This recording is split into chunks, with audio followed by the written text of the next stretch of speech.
देश के सभी रेल कर्मचारी भाइयों को नमस्कार। मैं आपका साथी नरेंद्र पांचाल।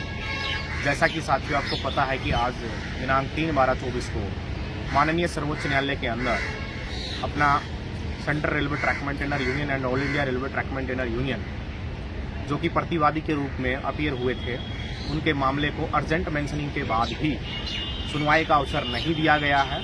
इसकी वजह से न केवल हमारे अंदर, हमारे साथियों के अंदर बेहद रोष है और इस रोष को प्रकट करने के लिए हम मतदान की चोट बेहतरीन तरीके से करते हुए आपको देखना चाहते हैं। साथियों, मैं चाहता हूं कि आप अपनी भावना और असमत के साथ खिलवाड़ ना होने दें, क्योंकि ऐसा अवसर जिस प्रकार रेलवे में 11 से 12 वर्षों के बाद आया है, ऐसा अवसर बार बार आपको नहीं मिलेगा।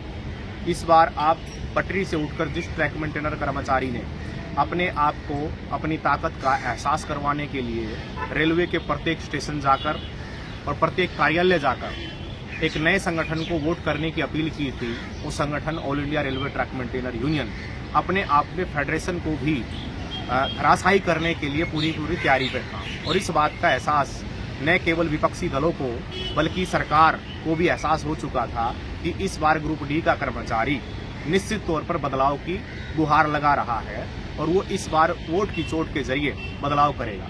साथियों, भले ही all India railway track maintainer union को कल के बैलेट पेपर पर चुनाव लड़ने की अनुमति ना मिली, लेकिन मेरे रेल कर्मचारी भाइयों, आपका वायदा खत्म नहीं जाना चाहिए, आपका वायदा कमजोर नहीं पड़ना चाहिए। परिवर्तन आपको हर हाल में करना है और उस परिवर्तन को करने का आपके पास गोल्डन चांस है। मैं चाहता हूं कि यदि लेबर कोड लागू होने से उसको रोकना है तो आप ऐसी एक मजबूत फेडरेशन बनाने का काम करें या रेलवे में एक तीसरा विकल्प, चौथा विकल्प चुनने का काम करें। क्योंकि अगर सब रेल कर्मचारी भाई मिलकर नया विकल्प अगर खंगालते हैं, भले ही AIRTO एक यूनियन है न कि एसोसिएशन है।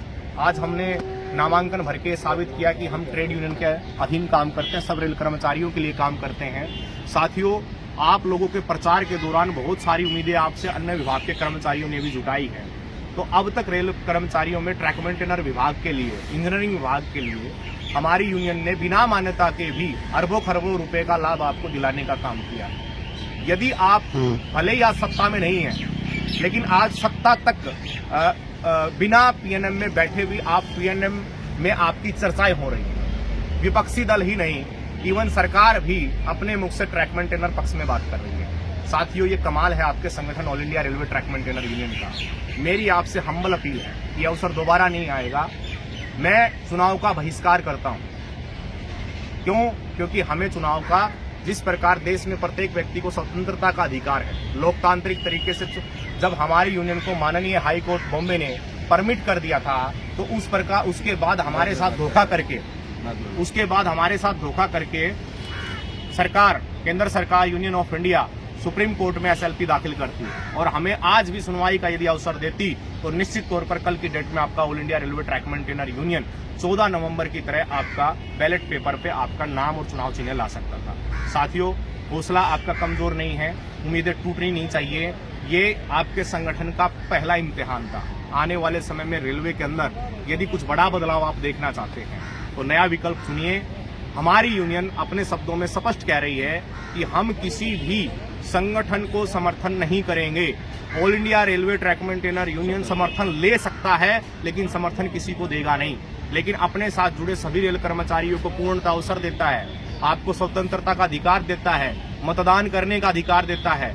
आपकी इच्छा के अनुसार जो भी आपको उचित लगे, रेल कर्मचारियों के हित में निजीकरण को रोकने के लिए, ओल्ड पेंशन स्कीम को लागू करवाने के लिए, इन तमाम ट्रैक मेंटेनर भाइयों की हत्याओं को रोकने के लिए और LDC ओपन टू ऑल करवाने के लिए आप ऐसे चौथे विकल्प को चुनने का काम करें, जिसके साथ आप रेल कर्मचारियों का भला करते हैं। धन्यवाद। जय हिंद।